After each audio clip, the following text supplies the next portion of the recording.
Hi everyone, I'm Stephanie. And I'm Caroline. And we're here today as AP Environmental Science students to help you advance your studies in environmental science. We found that the best way to learn more about environmental science is to travel around the world and experience environmental science in action. And one of the places you will be able to do this is in La Ceiba, a city in Honduras ravaged by severe weather, deforestation, and coral bleaching. Honduras is located in Central America and bordered by the countries Guatemala, Nicaragua, and El Salvador. La Ceiba is the fourth largest city in Honduras. Referred to as the ecotourism capital of Honduras, La Ceiba is located on the northern coast of Honduras, and according to latlong.net, La Ceiba has a latitude of 15.770288 degrees north and a longitude of 86.791901 degrees west. La Ceiba in itself is a city surrounded by nature and different ecosystems. La Ceiba is located between the Caribbean Sea and the Nombre de Dios Mountains, and is divided in the middle by the Great Rio Cangrejal. These different surrounding ecosystems shape La Ceiba and the way the people of La Ceiba live. For instance, the presence of the mountain, sea, and river has caused La Ceiba to be exceptionally vulnerable to flooding. The city is greatly affected by both coastal storms and the flooding of the Rio Cangrejal due to excessive rainfall. There are multiple reasons for the flooding that occurs so frequently and intensely in the city.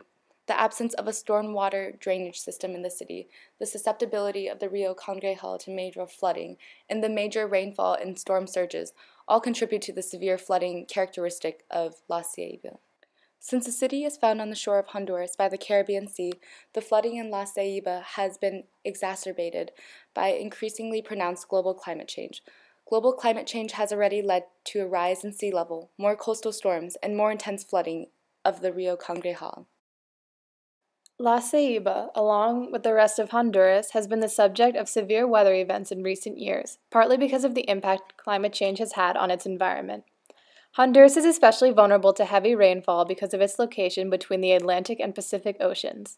These severe weather events have been occurring more frequently in recent years due to the warming temperatures, which bring about fewer but more intense rainfalls. Although we will not intentionally visit La Ceiba from September to January, the season in which Honduras receives heavy rainfall and hurricanes, for a variety of safety reasons, we can still observe the effects of climate change on rainfall by visiting the Rio Cangrejal and studying this major river. At the Rio Cangrejal, we will be able to observe the surroundings, looking closely at the vegetation and wildlife nearby to better understand how the recent heavy floods, worsened by global climate change, have impacted the regions near the river.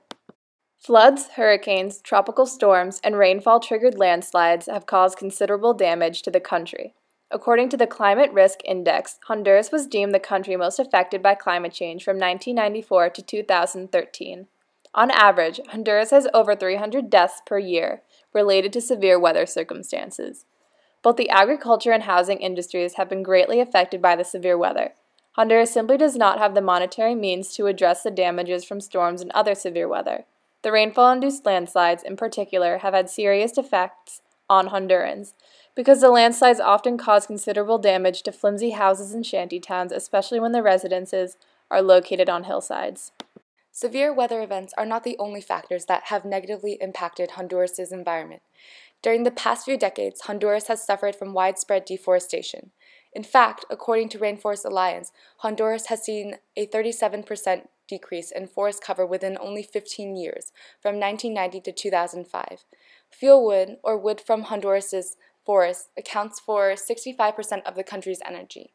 However, much of the deforestation in Honduras is due to illegal logging. At one point in 2006, 85% of timber production in Honduras was estimated to be illegal. This mass deforestation of Honduras has impacted the topography of the country.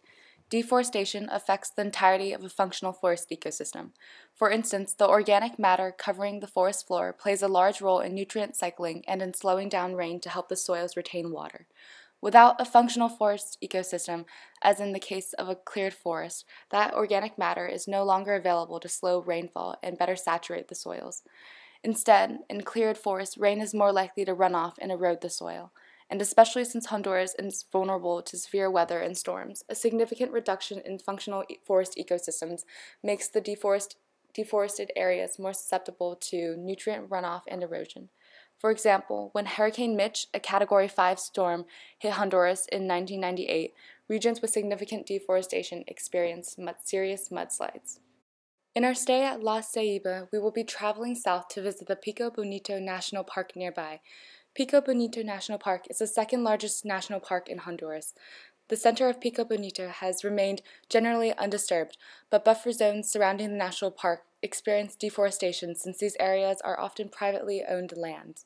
Although deforestation is not as pronounced in the Pico Bonito National Park as it is in other unprotected forests, our trip to the park will allow us to see an isolated, smaller case of deforestation.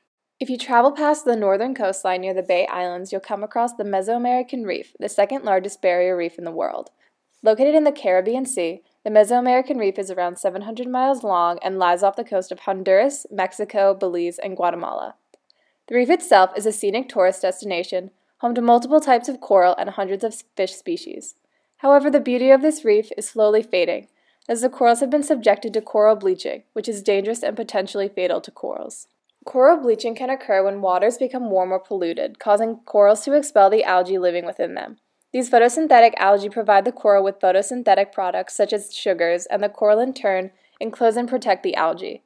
When the coral is placed under great stress due to warmer water temperatures or water pollution, the coral forces the algae out, thereby killing both the coral and algae since these two organisms have developed a dependent relationship.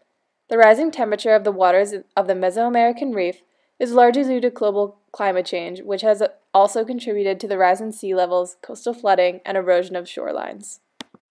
As students interested in environmental science, La Ceiba is the perfect place to witness how an environment is either directly or indirectly shaped by human activities or influences, such as severe weather, deforestation, and climate change. So bring your sense of adventure and curiosity and come along with us as we visit La Ceiba and witness firsthand all of the exciting things it has to offer.